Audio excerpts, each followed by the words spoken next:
Hey everybody, I hope you're doing well today. All right, this is going to be a video on 50 tips, helps, and hacks on the mountain dulcimer, okay? Some of them you've probably heard before, but I'll be willing to bet that you haven't heard all of them. And this is really going to help you out, especially if you're within the first year or so of playing. Because I've been through all this, so I've already done it. You know, I've got the tips that'll help you. So grab yourself something to drink. I've got some water here because I still have a scratchy throat. But grab yourself a drink and let's get into this, okay? Since I know I will be asked a lot, I'm gonna put most of these things down below in the description, Amazon affiliate links. You don't need to go buy from me. I get a little commission if you go and shop through my links. But you don't have to do that. I'm just putting it there because a lot of people want to know what I use, and so yeah, I'm gonna put it there. Also, I want you to be aware of my website, banjolemonade.com. I have lessons there, okay? So I've got all the tabs. I've just got tons of lessons there. Go check that out. All right, so let's get into this. I do have to say one disclaimer real quick. And that is, look, this is just my experience. This is just what I've run across. These things might help you out, you know? Or you might try it and go, this is terrible. This is not going to work for me. Okay, please understand that it has worked for me, and that's why I'm trying to share it with you. So how about in the comments down below, if you have any more things that help you out, why not list them so we can help each other out? Because that's what we're all here for. We're all one big community of musicians here helping each other out. Okay, so let's get started. The first thing. And this is not going to be in any particular order, but these are just helps. The first thing I would recommend you have is a strap, okay? You may or may not have these strap buttons. You don't need them. I have a video on making your own strap, and you can tie the strap through here, and you can tie the strap up here as well on your headstock. Whether you have a scroll head or anything else, there's a place you can find to tie it on.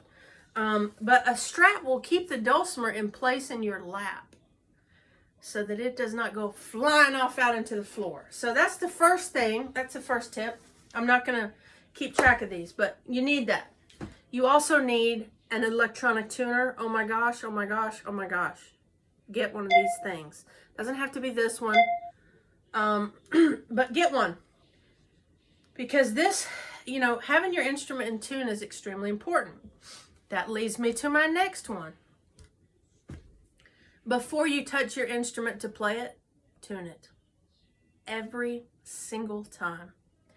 If you're going to play for more than like 10 or 15 minutes, tune it again.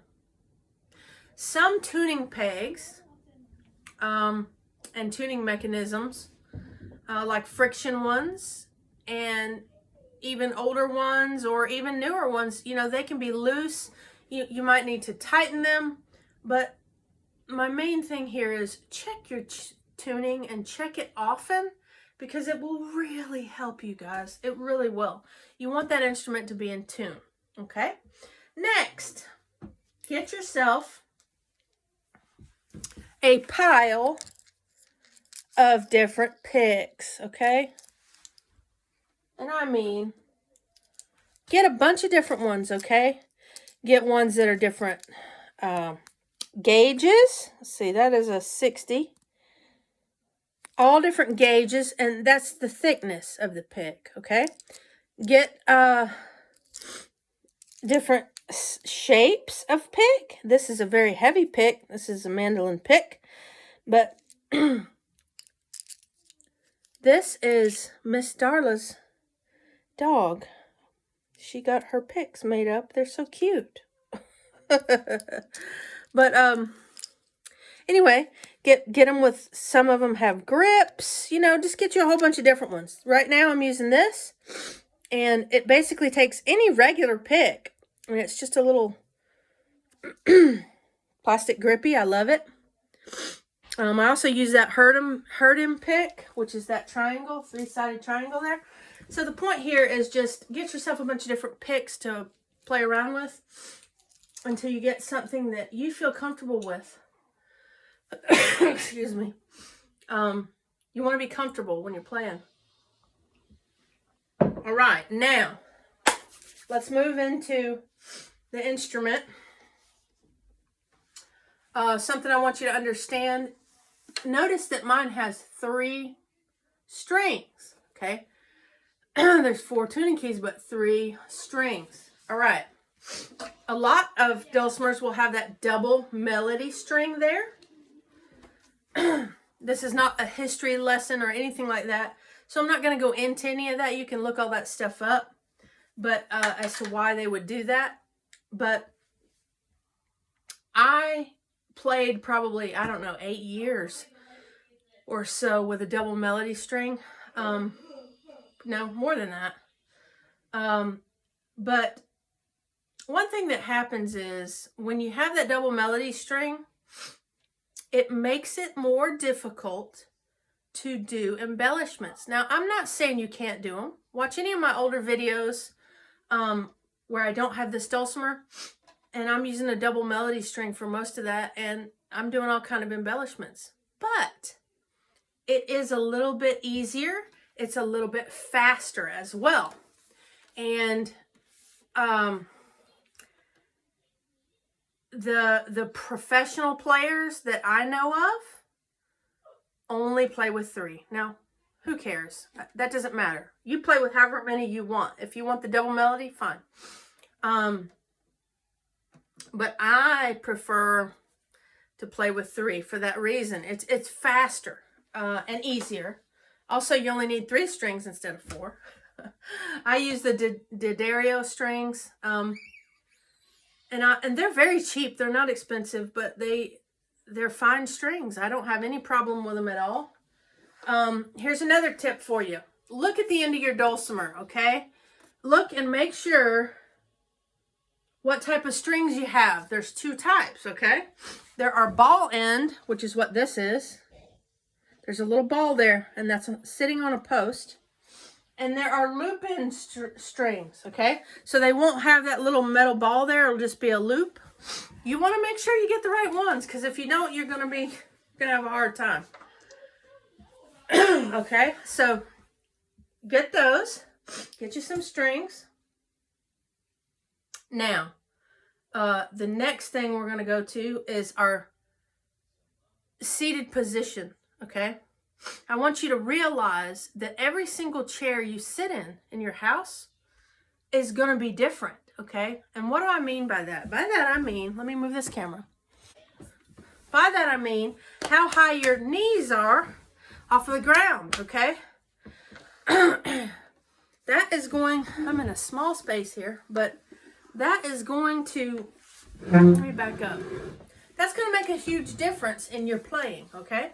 So the chair you're sitting in will make a huge difference. Your dulcimer is either going to be up higher or down lower. Now, what's that going to do for you? Well, I'll show you. Where I'm seated right now, you can see the angle of my wrist over here for playing. Also the angle of my wrist over here. Now, if I was up higher, I'm just going to get on my tippy toes here. If I was up higher, what does that do? Boy, that changes everything. Now, you might be going, Mandy, that's a little bit. No, this is a good tip. If you're sitting on the couch, it's going to be different. Everywhere you go, it's going to be different, okay? So you need to, especially when you're a beginner, be consistent about where you are sitting to practice so that you will get used to that, the height and everything, okay? So that's a good one. Now, another one about positioning.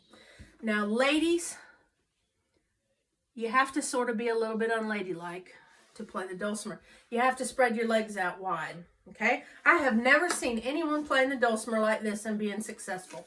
Look at this. You cannot do it, okay? So just go ahead and spread your legs out.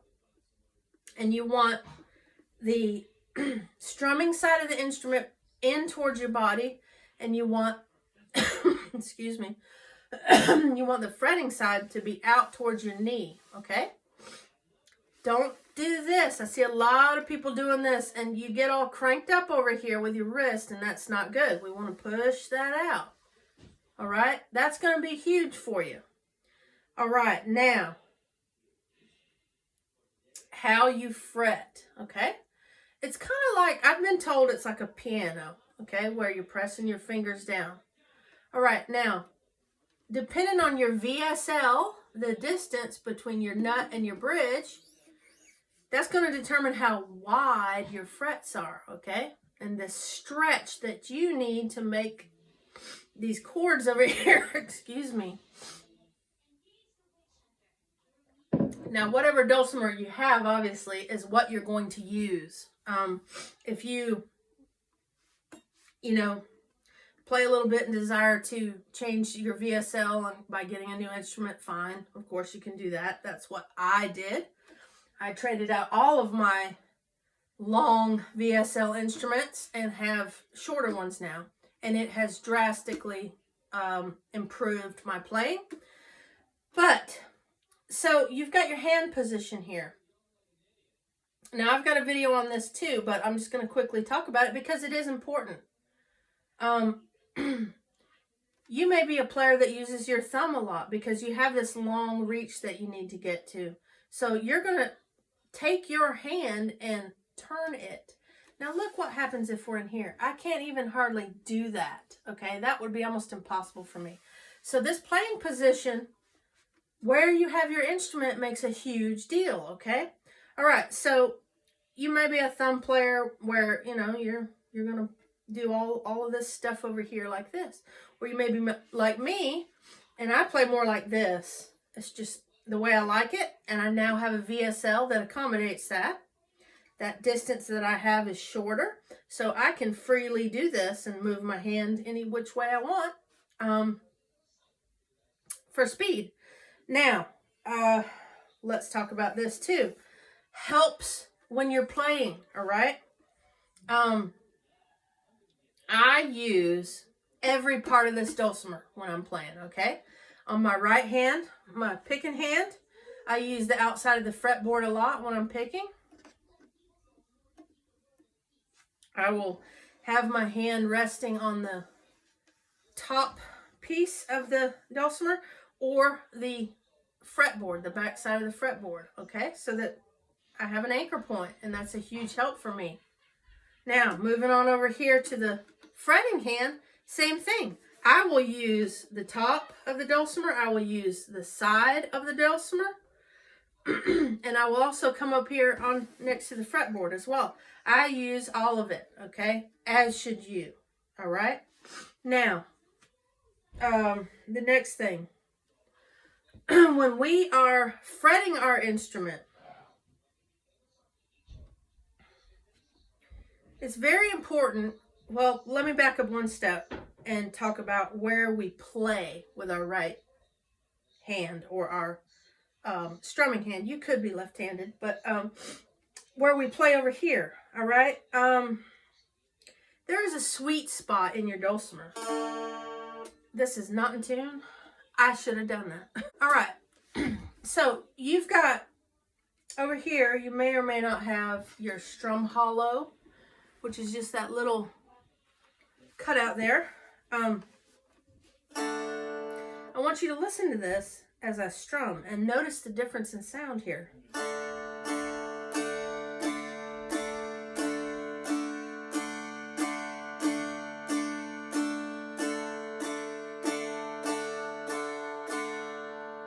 Okay, there is a difference. When you're over the frets, this is the 10th fret. About the 11 to 14, 15-ish, right around in here is what I call the sweet spot. And it's just a warmer tone. That's a good place to strum. Okay? When I do a lot of single note, alternate picking type stuff, I'm back here because it's just a sharper tone. And if I'm doing a lot of that, I have to dig my pick in. Okay? And if I do that back here, what do? I hit the fretboard. Not only does it make a sound, it makes a sound, but it also makes it a little more difficult to do that. Okay, so there's that. And that's a good thing to think about when you're playing. Okay, now let's go back to fretting. When you're fretting the note, you've obviously got a bunch of different ways to play. And the way I play is chord melody style is what I would call it, I guess. But you've got something called a noter, and that's the traditional way to play it. And that is using a dowel rod or either a piece of metal or a piece of wood where they will run and they'll hold it like this. And I've also seen them hold it like this, okay? Where they will run up and down the fretboard here and get their notes that way. And that is like a noter drone style of play where your middle and your bass string are drones. They are open and continuous, and they are continuously ringing out, okay?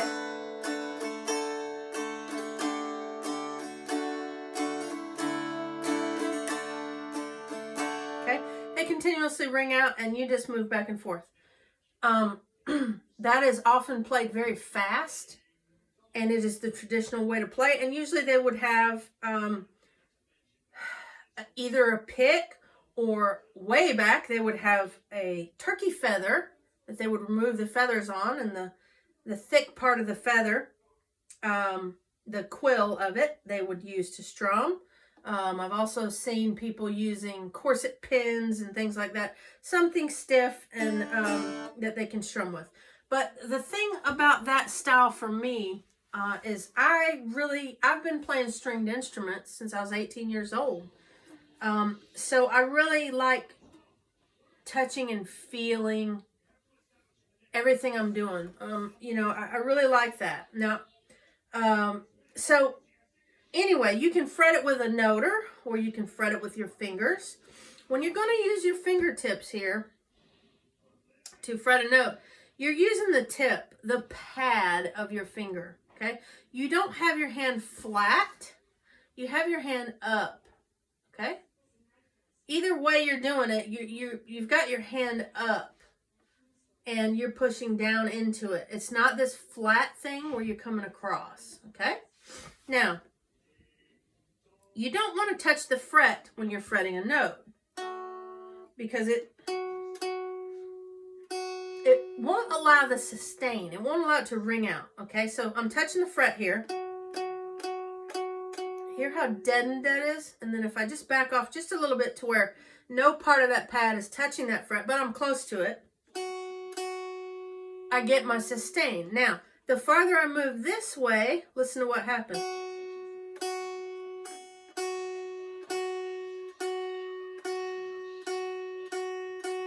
Okay, you hear that? There's an extra tone in there and it just doesn't sound nice. So when you fret a note, you want to fret it to the farthest point without touching the fret as you can. Excuse me, as you can for the cleanest tone, okay? Now, on some of these big giant stretches, obviously you can't get all the way, okay? You just do your best there, okay? But when we're playing, we're not only striving to hit the correct notes at the correct fret, we want the notes to be crisp, clean, and clear. And part of that is fretting in the proper spot, okay? So just sort of work with that. See how terrible that sounds if I'm too far that way? Move it on back.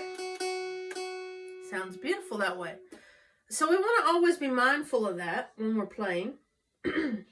Another thing, the pressure with which you press down makes a difference. Number one, fatigue in your hand and wrist. Okay, so you want to just use enough to make that crisp, clean, clear note, but not too much, okay?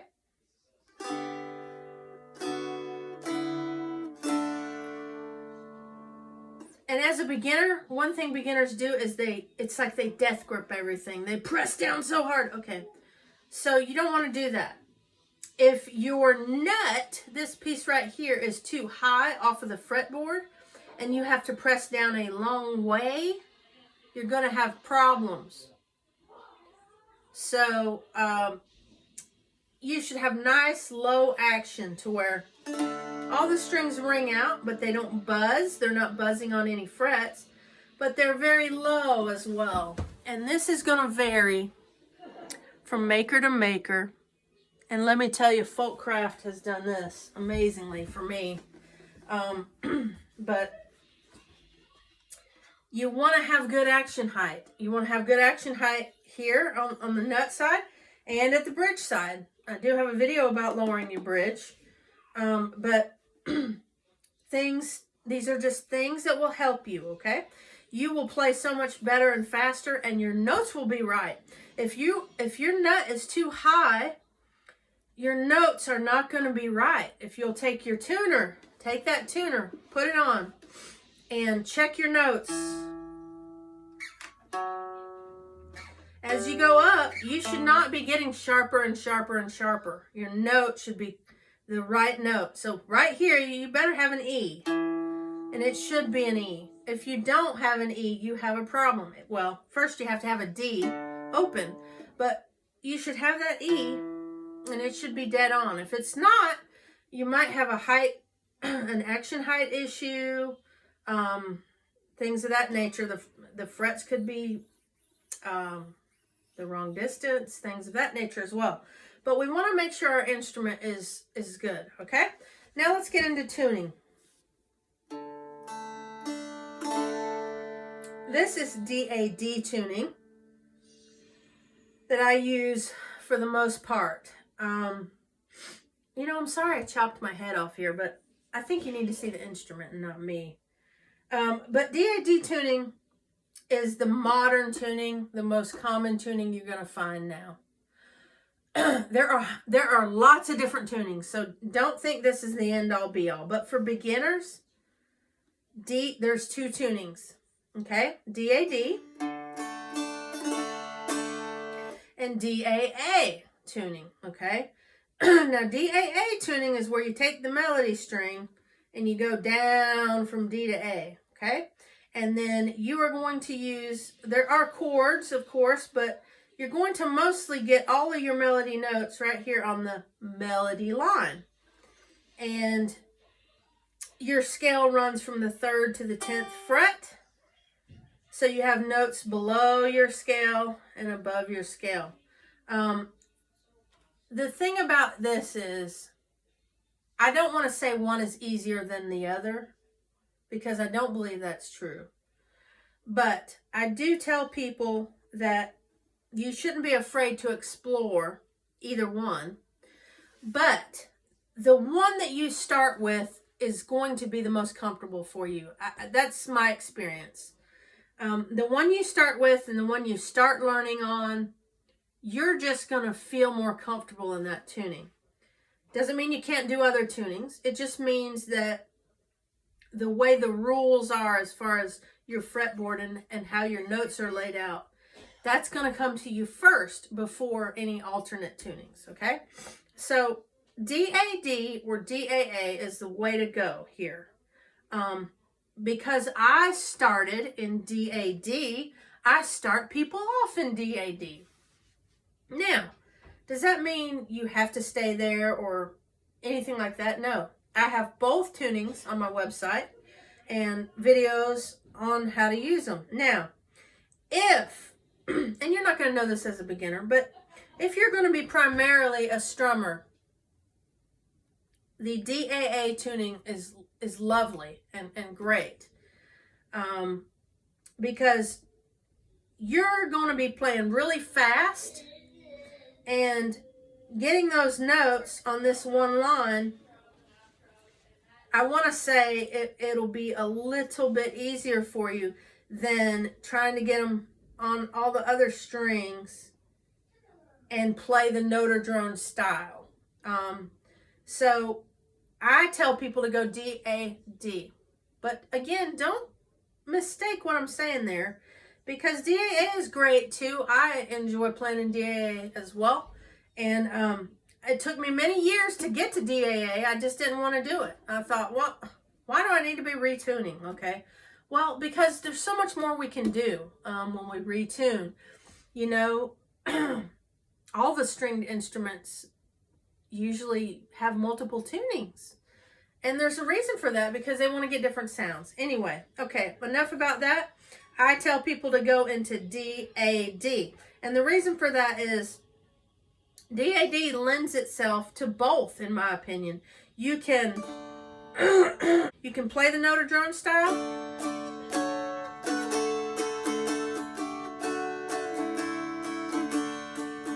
You can play the chord style.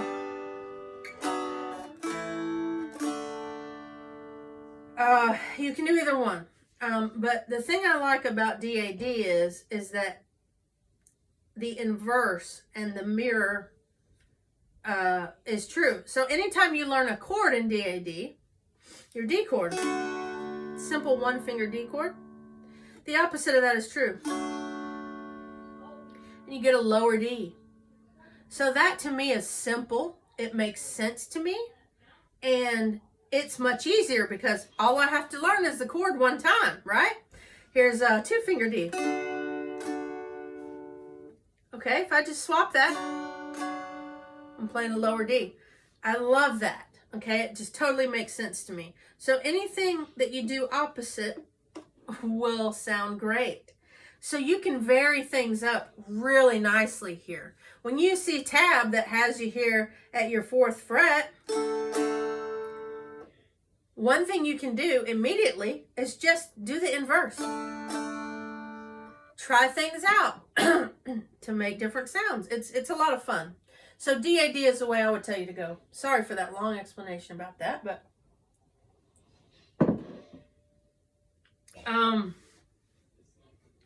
now when you use the strap, there's another thing you can use too, like the shelf liner paper. You can put that on your legs and it'll stop you, but I don't like that because I am just aggressive and moving all over the place, and I want that thing to not go farther than a certain point, okay? So I don't have it tight to me or anything like that, but I have it to where it is pulling when I have it situated here. It is pulling into my, you know, it's kind of just lightly pulling into my most comfortable position, okay? So a strap is important. I would really recommend you get one or make one. Now, there's also, okay, now I want to show you this right here, which I like. It's called a wrist rest. And this could be a help to you too, okay? With my Folkcraft Dulcimer, I don't really need it because I have a good place back here. If you're doing a lot of alternate picking or cross picking, if you're doing a lot of that, you're going to want an anchor point for your wrist. Also, you may have wrist pain, and this can help you, okay? So what it is, it's made by McSpadden. I don't know anybody else that makes it. About 15 bucks. It's just a little piece of wood here that's going to go, now I'm not going to put it there, but it can go there. It's just going to go on either side of your fretboard. Now, the size of your fingerboard will make a difference. So check that out. Look at your size. They give you some extra felt pad there if you need it to be thicker. It fits any McSpadden, but it fits the folk craft just fine too. But anyway, so you're going to put that on there to give yourself a rest for your wrist. And that is quite nice if you're not doing a lot of strumming. Even if you are strumming, you can strum, come back here and pick. It's a good little thing to have. I think it's about 15 bucks, something like that. And you can add extra felt pads if you need to. That's a good thing to have. Depending on the way the end of your dulcimer is also will affect whether or not that's going to work for you. But see, like putting it right here doesn't really work because there's not enough meat. There's not enough meat down here to grab it, so I have to put it, which I just put it back here by the bridge. But that's a good little thing to have. You might want it. Now here's another thing. The spacing of your bridge and your nut. I'll show you this real quick. All right, so you've got your strings spaced a specific amount apart here, which leaves a certain amount of room here on your fingerboard on either side, okay? One thing we don't want is we don't want it to be so spaced out that your fingers go flying off the fretboard with the string. You want to have some room here, some wiggle room. And so that can be a thing. So your spacing there at the front, at the nut, okay, the spacing, the front and back is important. I know Folkcraft makes a 1.5 inch fingerboard for those who have that issue.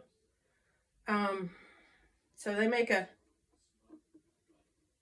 1.5 and a 1 and, well, I don't remember the sizes, but they make a bigger one. I don't know if McSpadden does that or not. They might.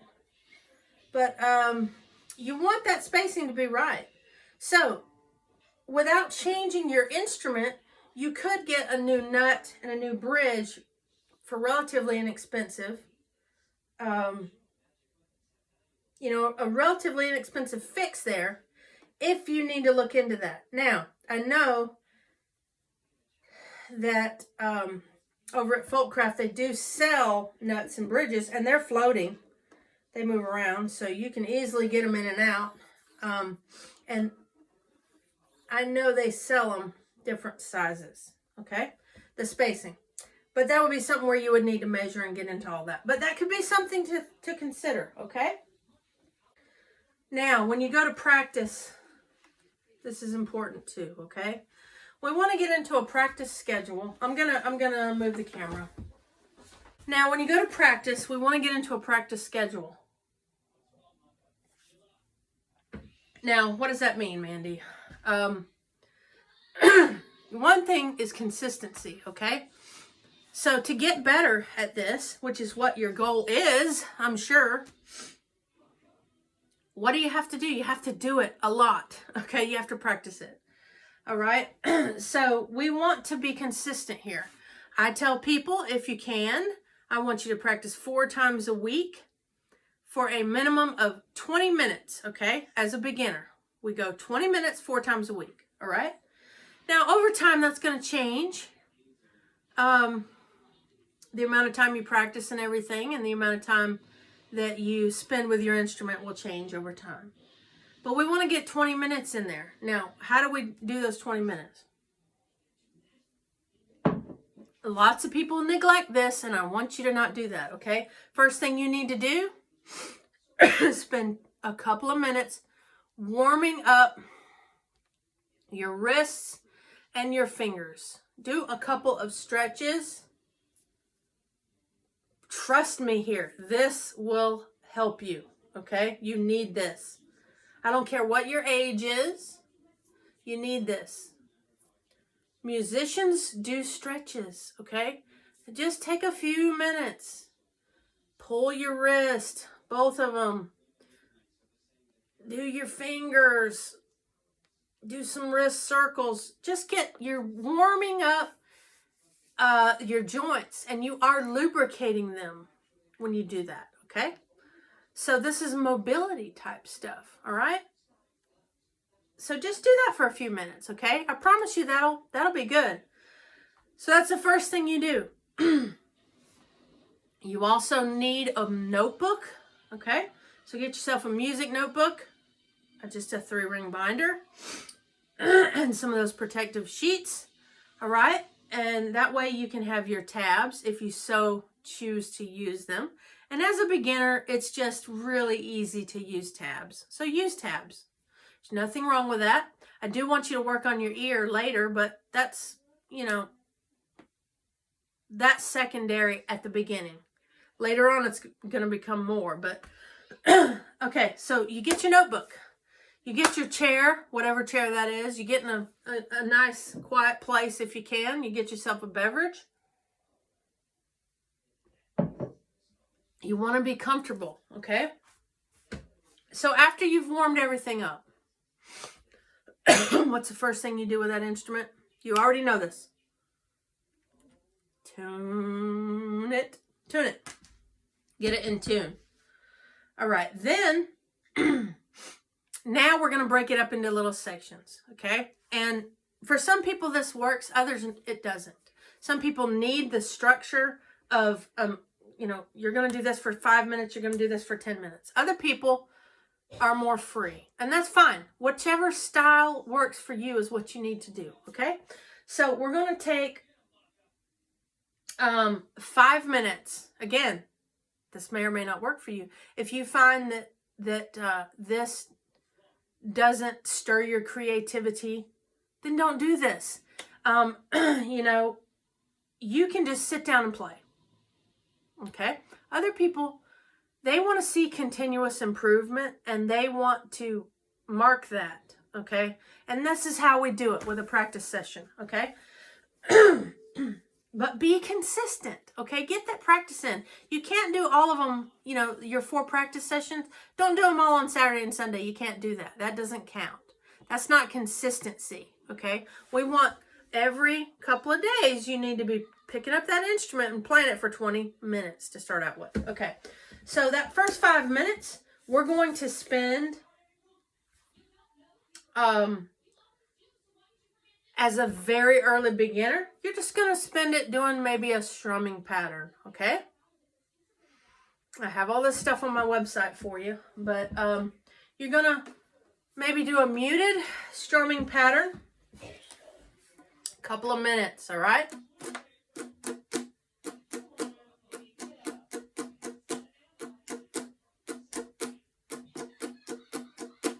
You're going to do a muted strumming pattern.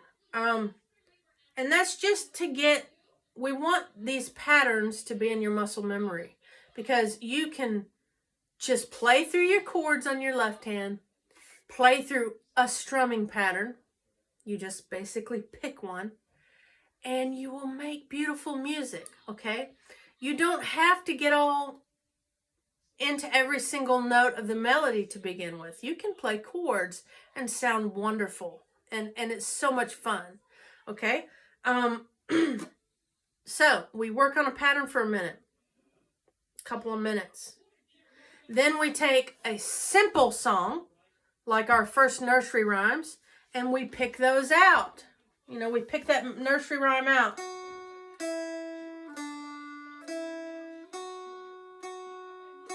Okay, we pick that nursery rhyme out. Okay, so that's 5 minutes. The next 10 minutes, we might be working on a song or a technique, okay? And you can do this however you like here. Do it to where you have the most fun, okay? So I'm usually always trying to push a technique and a song in each session, okay? So you're always working on building up, okay? You're working on the song, and your song can include your technique, but a lot of times the technique might be something specific that we're doing, like an exercise or something like that, or scales or something like that. So we do that song for 10 minutes. You may be using a metronome at that point, or you may not. You don't want to use your metronome for the entire practice session, okay? Don't do that. Use it for a block, okay? You may be just learning how to use a metronome. You may be watching my videos on that where we're not even playing an instrument. We're just learning to count the beats and what it all means, okay? You need to spend time doing that, okay? So that might be a 10-minute block. Metronome work at whatever level of metronome you are at. You may be at the level where you're taking a song and you want to get that thing up to tempo. So you are working with that metronome each session for that block of time to improve your speed on that. Okay, I have videos on this. It's a slow incremental process that you use to improve your speed, okay? So for 10 minutes, you may be doing that. Then the next 10 minutes, you may be working on alternate picking, a song that is just alternate picking all the way through, okay? You could have a block where you are playing along in a jam, okay? And I don't mean going somewhere, because nobody can go anywhere right now, but so you may be playing along with me on another instrument or something like that, or another video that you found that you have a song you want to learn to play, whatever. That might be part of your block of time as well. It's not always staring at tab and plucking out the tab, okay? It shouldn't always be that. You need to be playing along with other instruments. But Mandy, I'm not ever going to be sitting with anybody else. I'm always alone. It's always just me playing. Why do I need to do that? Because musicality, okay? Your musicianship and you as a musician will improve drastically, dramatically, if you can learn to play along with others. Okay, basically playing along with others just means a way, way, way more fun metronome. Okay, it's way more fun to watch what someone else is doing. And even if you don't know the song, you can still play along.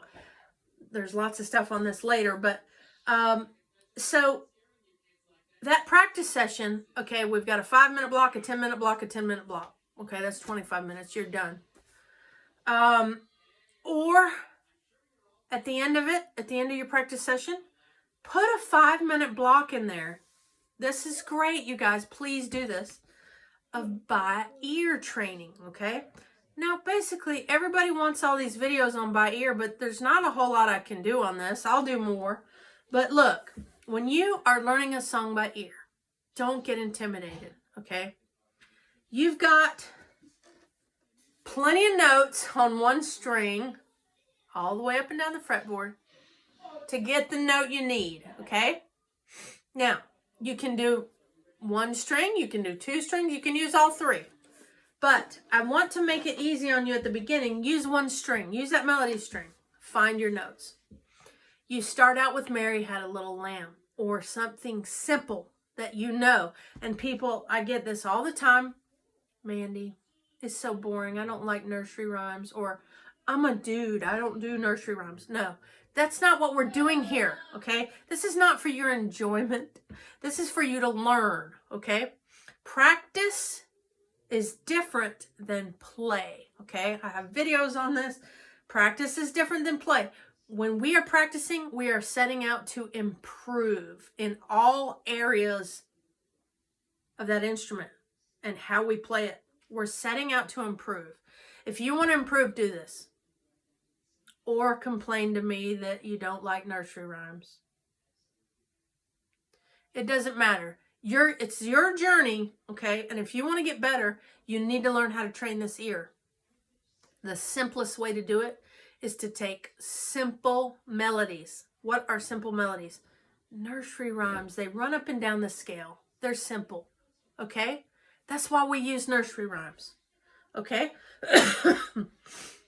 Take 5 minutes and pluck out Mary Had a Little Lamb, or any of those nursery rhymes. All right? Plunk it out. It may take you 2, 3, 5, 10 practice sessions to plunk out all the notes. That's fine. At the beginning, it is very slow to find. You don't know where to start. You're, oh my God, where do I start? I have videos on how to start, but do it, okay? It's very important. The more you do it, the better you will get at it, okay? You'll be plunking out that nursery rhyme in half the time. Then the next thing you know, you can pick a harder melody. You can pick a little bit more challenging song. You can do it on more than one string. You can see here how everything we do, we're just building, okay? We're just building. So ear training is very important. So that's basically your practice session, okay? And we do that because we want to have these blocks so that you're working on different things. As I said at the beginning of this, you can sit there and just play your one song for your whole practice session. You can do that. There's nothing wrong with that. I believe that your progress over time will be less than someone who is focused and using blocks of time to improve in multiple areas at a time, okay? I don't do a whole lot of exercises on the dulcimer. I like to put them in songs, you know, like this is going to be an alternate picking song, or this is going to be a strumming chord song. You know, I like to do it that way where you're actually playing a song. It makes it a little more fun. But there's a difference between practice and play, as I said, and I want you to understand that. Play is for fun. Now, you can have fun practicing. I do. But you need to know in your mind that they're two different things. Our practice session is a focused session in which we are trying to improve. That's what our practice session is. Play is just anything goes. We're just having fun. Can you learn when you're playing? Yes, of course. Of course you can. You can learn when you're playing. But can you practice without direction? You can, but you're going to improve more if you have some direction, okay? So work out a little practice session for yourself. You don't need me for that. You can have me for that. I don't. That's not open right now. I don't have time to do one-on-one sessions with people right now. But you can do this yourself. Basically, play it, okay? You are not going to get better by osmosis. You have to play it. You have to have a desire. And there are going to be challenges along the way. I hope some of these hacks and tips have helped you. One thing I like to do is kind of be in a fun place when I practice. And a lot of times that's on the porch if the weather permits, because I love being out on the porch. Another thing that's very important is this right here, your attitude, okay? If you have a negative attitude, what are you going to get? Negative results, right? And you'd think that this would be just self-explanatory here, but people need some of this sometimes, okay? You need to have a good attitude, a positive attitude. You need to go into it with knowing that you're going to have fun. And practice is not always 100% fun. It is for me, but for some people it's not. I enjoy even the tedious part of practice. I just love playing in any instrument. But it doesn't mean you will. You may have to force yourself a little bit. But that's okay. But you have to have the right attitude, okay? And that attitude needs to be, why am I doing this? Do I want to be a professional dulcimer player? Me, myself? No, I don't. I do it because I love it and I enjoy it and I have fun doing it. I have fun playing by myself. I have fun playing with others. You know, some people may just want to do it by themselves forever. That's fine. Some people may only want to play with others. That's fine as well.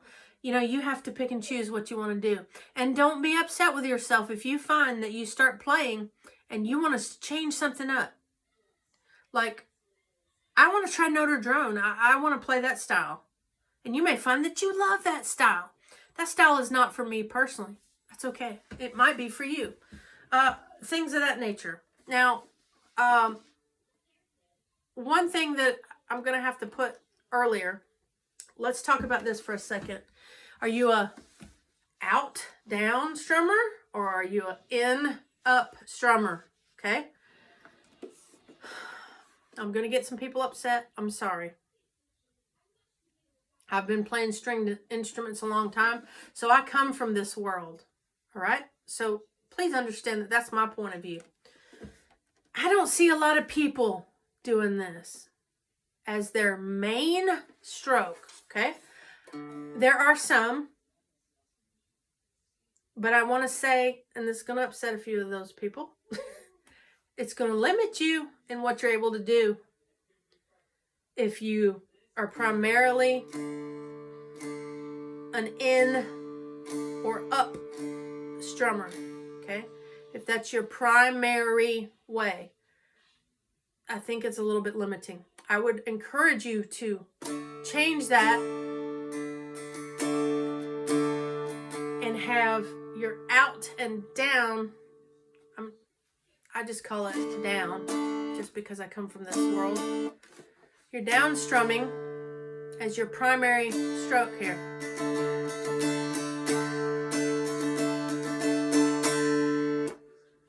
Does that mean you can't do it this way as your primary thing? No, it doesn't mean that. It just means, for me, I feel that it's limiting. So if you're early on and you're doing that, and you feel like listening to me, swap that around. Get this as your main deal, okay? When you strum, you're going to naturally twist your wrist a little bit as well. That'll help you. You don't want to be perpendicular to the strings. It sounds yucky. Doesn't work. We want to be smooth over our strings. Okay. I think that's more than 50. There's probably more. I can't think of any at the moment. I didn't write it down. This is unscripted. But these are things that are going to help you, okay? Another thing, have your dulcimer out in the open if you can. You're going to play it more if it's in your face, okay? Plus, they're beautiful, right? They're just beautiful hanging up on the wall. Or sitting on a music stand, whatever. Have them out, okay? So that you want to grab it, right? I think that I've cooked this bird. If you have tips for others, please leave them below. We all want to improve and do better and enjoy the process, okay? So with that, I'm going to leave you and I'm going to tell you that Jesus loves you and so do I, okay? I know there's a lot of lonely people out there who aren't able to be around others, and I encourage you to reach out to those people and talk to people. Talk to your friends. Talk to your neighbors. Find out about them. Visit with them. Take your dulcimer over there and play for them. You can sit outside if you have to. If you're worried about everything. If the weather permits, that is. We're in winter now, but you can sit outside Get your lawn chairs, sit across from each other, visit. But during all this,